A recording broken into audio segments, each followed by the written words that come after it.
Today we're looking at the install of a huge 16-foot exterior power shade.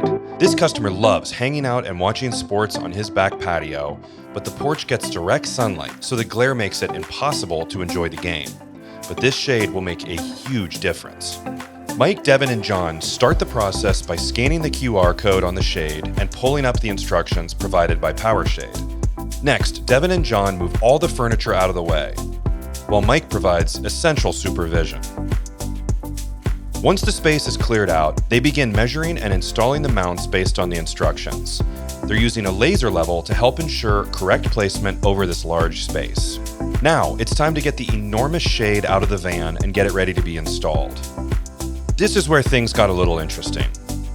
The sheer size and weight of this power shade made the installation process slightly difficult.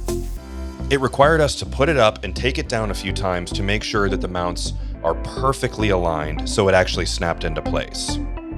If you're installing a large shade like this, just pay close attention to the exact straightness on all sides of the mounts, and then also be aware of variables in the actual structure you're mounting it to.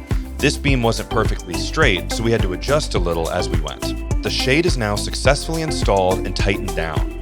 Next, they finish things up by leveling and installing the guide wire, which is made of extremely strong aircraft cable. Then they install the wind sensor and hook up the power, and this job is complete. This job came out great, and now the homeowners can comfortably enjoy their back patio on even the sunniest days. Thanks for watching, and be sure to subscribe to Haven Lighting for more videos.